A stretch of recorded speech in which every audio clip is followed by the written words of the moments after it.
Sin más preámbulo, damos una cordial bienvenida al primer expositor, que es el ingeniero Enrique Gómez Rosas, y su ponencia lleva por título Equipos para el Laboratorio de Geotecnia, Consolidómetro Neumático y Ensayos Anisotrópicos. Enrique.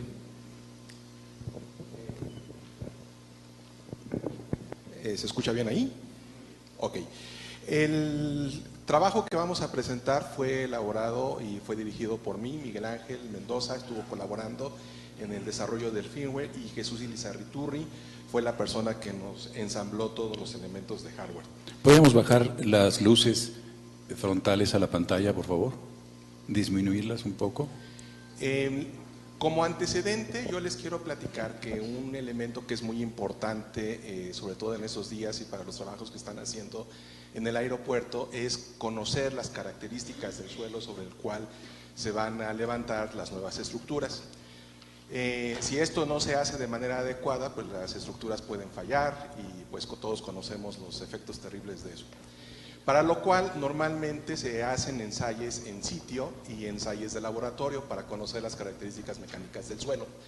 Los ensayos en sitio, que también se conocen prototipos, nos arrojan muy buenos resultados de manera muy directa, pero tienen un problema, son de alto coste económico. ¿Por qué? Porque hay que aplicar prácticamente los esfuerzos reales, y eso va a hacer que el costo de poderlo hacer y los tiempos de ejecución se van a volver largos. Además es muy difícil de controlar porque hay que poner instrumentación en sitio y pues queda expuesta al vandalismo y muchos otros problemas, rayos.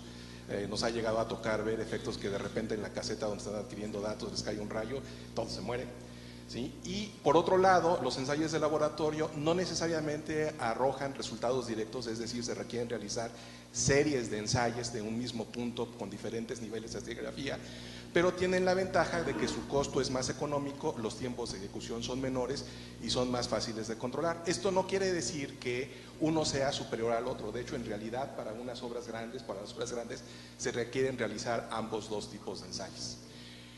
Obviamente de los que yo voy a platicar son de los equipos de laboratorio, y hay una gran variedad de equipos de laboratorio. Se encuentran los equipos de cortes simples, consolidómetros, el dash rows, consolidómetros neumáticos, que en realidad se han trabajado también con la misma gente de geotecnia, pero sin embargo los que yo voy a tratar más en detalle son los ensayos triaxiales.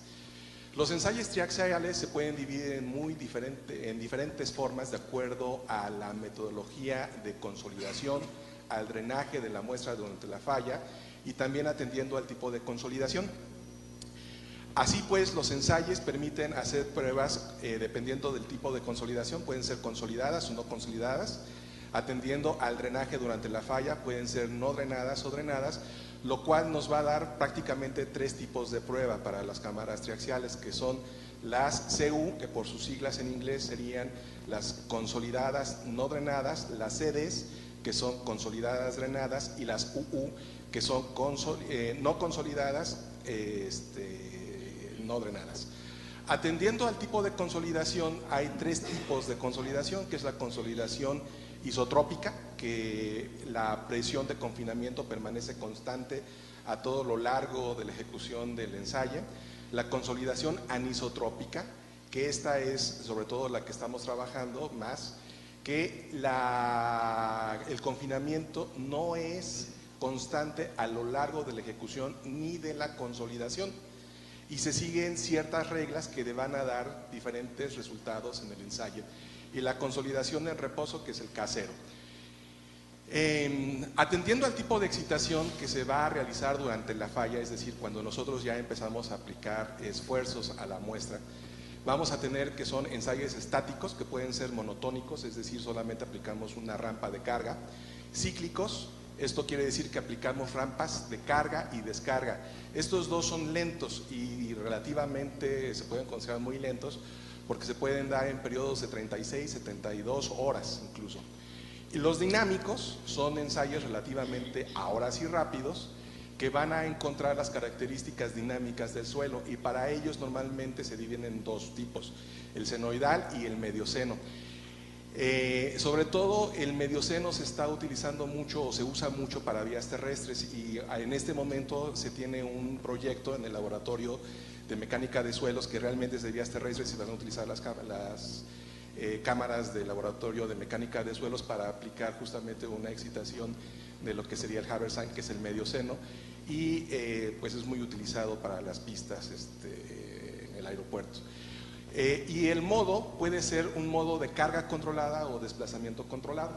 Aquí la parte interesante del proyecto es que la consolidación anisotrópica va a exigir un cambio del tipo, del modo de pasar de carga controlada a desplazamiento controlada en diferentes etapas del ensayo.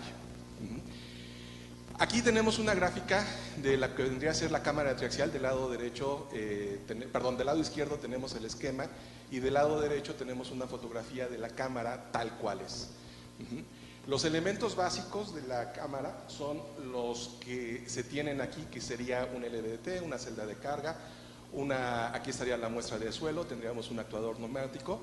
La celda de carga, un detalle importante es que es una celda de carga sumergible, es decir, no va a tomar en consideración las fricciones del gato neumático.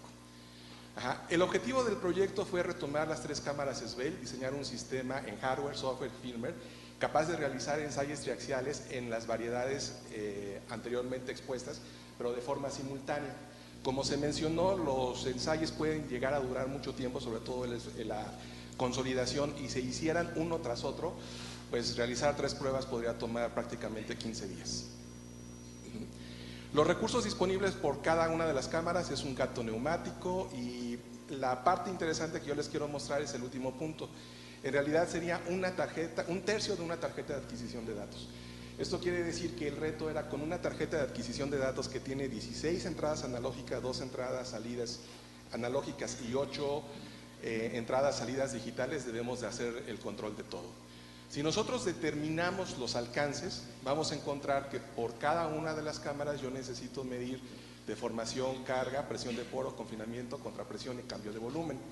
Lo cual, si hacemos el total, seríamos hablando de 18 entradas analógicas, requeriríamos como salidas a controlar carga, deformación y 4 intervalos de carga, presión, de confinamiento, contrapresión, la válvula de confinamiento para activarlo o desactivarlo, y igual mismo con la contrapresión, y nos daría 9 salidas analógicas y 24 canales digitales.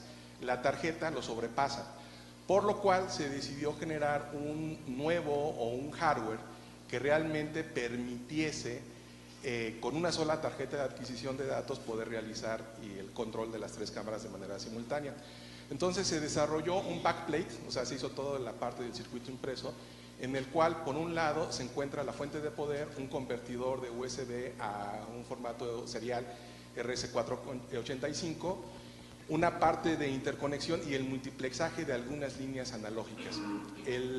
Se diseñó una tarjeta que vendría a ser básicamente el dispositivo servocontrolador, que tiene el acondicionamiento de la celda de carga, el acondicionamiento del LVDT, el control PID y el amplificador de la servoválvula, una tarjeta de acondicionadores auxiliares, que aquí se menciona como auxiliares, pero realmente en la prueba son muy importantes. Desde el punto de vista eléctrico se pueden considerar como auxiliares, pero desde el punto de vista de resultados son muy importantes. Y el control del sistema neumático para poder hacer los comandos de las electroválvulas y el comando del regulador de presión para poder fijar la presión que yo deseara. La estructura propuesta en sí va a ser una tarjeta de adquisición de datos, una computadora dentro de la cual va a haber una tarjeta de adquisición de datos, en este caso es una 6221 con un puerto USB. Generamos un chasis, en ese chasis se metió la tarjeta de backplate que tiene efectivamente la fuente de poder y el multiplexor, con lo cual generamos 6 canales analógicos de entrada no multiplexados que se van a utilizar para la carga y el desplazamiento, que son las variables de mayor interés y sobre todo con las que vamos a hacer la retroalimentación del sistema, y 12 canales multiplexados para poder medir presión de poro, confinamiento y cambio de volumen. Ahí faltó mencionar. Y todavía tenemos un multiplexor con una señal analógica, la señal analógica de salida, para poder generar 3 señales analógicas de alta velocidad. En este mismo se montan las 3 tarjetas, que sería el controlador 1, el controlador 2, el controlador 3, la tarjeta auxiliar 1, la tarjeta auxiliar 2 y la tarjeta auxiliar 3, a la cual le llegan directamente la señal de los transductores y las mismas van a generar la señal para el control de las servoválvulas. Como los reguladores neumáticos se encuentran relativamente lejos de la computadora, se utilizó un puerto adicional, los dos que están en verde, ese es un puerto 485, para hacer el control de la parte neumática. Así pues, la estructura del servoamplificador queda como se muestra aquí. Tengo un acondicionador de carga, un acondicionador de desplazamiento, después tengo un amplificador de por 1, por 2, por 5 y por 10 para los diferentes niveles, el selector del modo, carga o desplazamiento, y todo está construido alrededor de un microcontrolador, el cual tiene un convertidor analógico digital, un sistema de control PID que también es controlado por el microcontrolador y finalmente el amplificador de la servoválvula. En el caso de las tarjetas acondicionadoras auxiliares, pues tenemos básicamente 3 acondicionadores, es una tarjeta bastante simple. Para el controlador neumático tengo una comunicación RS485 desde la computadora, un microcontrolador, y aquí tengo la ventaja que las variables son lentas, la presión de confinamiento y la contrapresión pues no cambian rápidamente, cambian de manera lenta, entonces puedo darme el lujo de hacerlo por una comunicación serial y incluso hasta multiplexada. Y tengo una de estas tarjetas por cada una de ellas. Como les había mencionado, la válvula es de 120 volts y tengo básicamente arreglos de reguladores. La aplicación se desarrolló en la FIU, una de las partes interesantes que es una aplicación modular, y la idea es que pudiese correr todos al mismo tiempo. Básicamente, aquí la parte interesante de esto es que la estructura de la aplicación, cuando ustedes abren el programa, lo que ven es eso, ¿sí? Y en realidad se arranca la aplicación principal y arranca otros 3 programas, que es el controlador neumático, los servocontroladores y el sistema de adquisición de datos.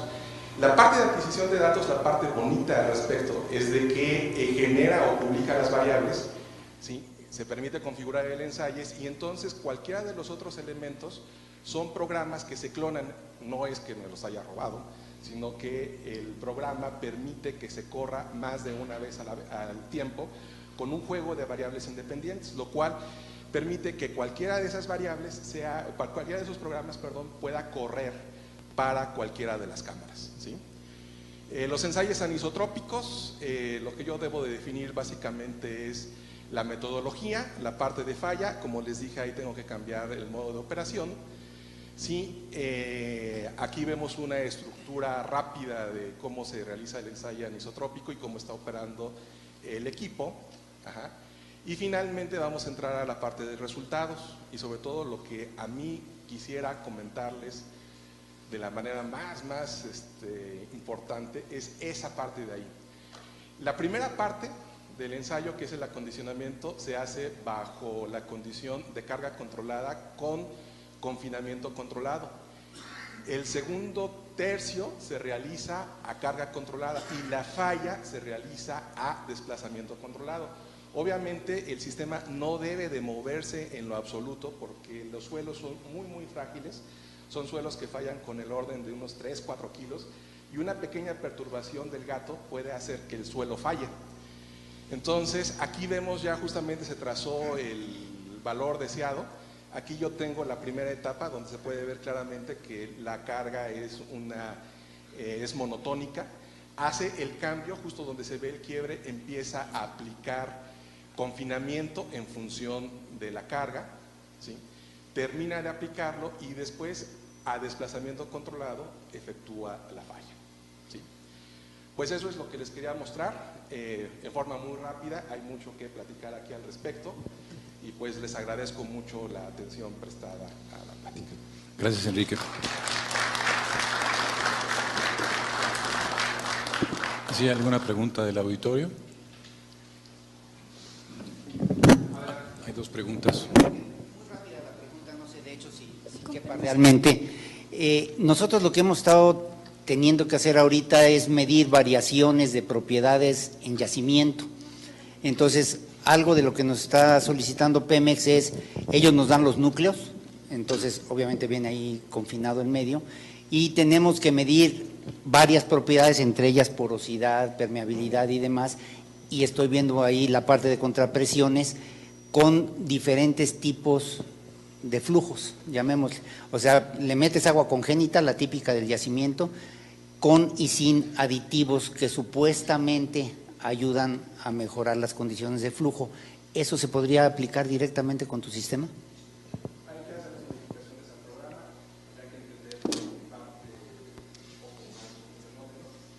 Básicamente sí. Ok, gracias. Sí, yo te quería preguntar, ¿cómo validaron su sistema? ¿Cómo comprobaron que sus datos son reales?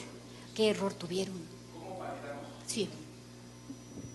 Bueno, se hicieron una serie de pruebas primero con domis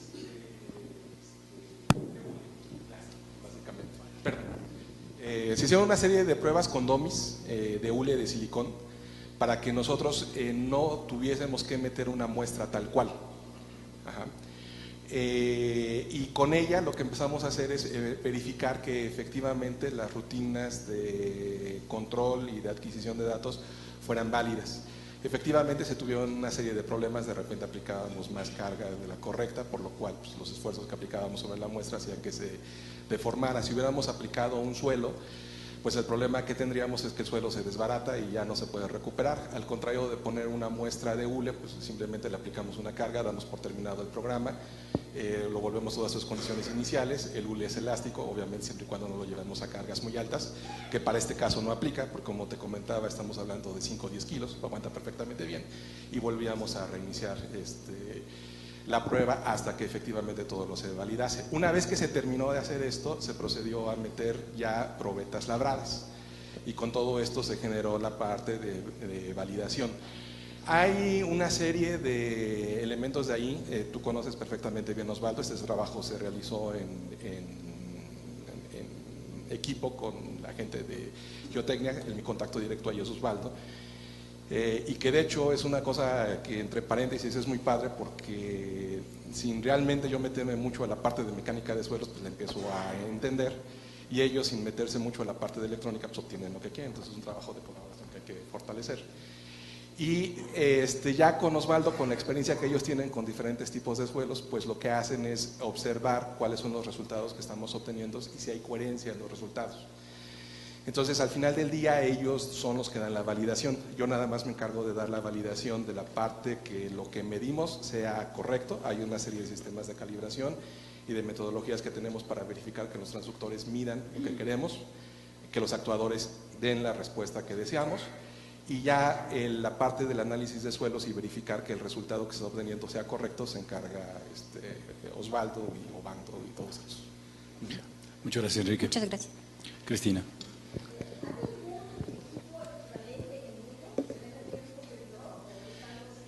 Mira, según tengo entendido, como equipos comerciales, todos pueden realizar pruebas triaxiales e isotrópicas, pero no hay equipos como tal comerciales que permitan hacer las anisotrópicas o el casero.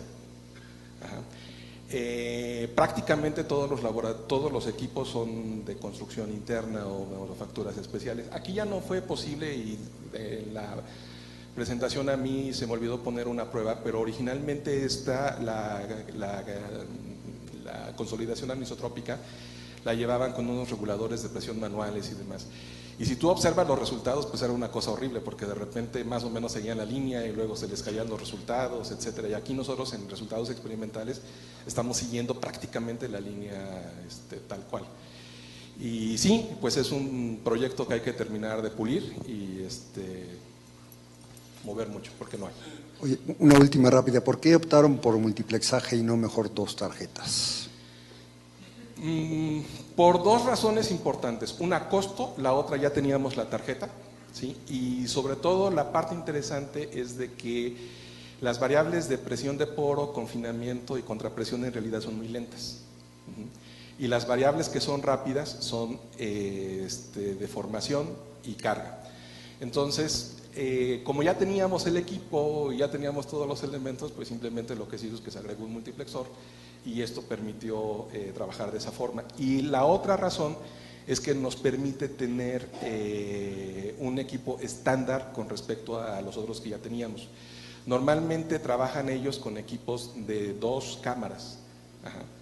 Y no de 3, y el de 3 era un caso medio especial.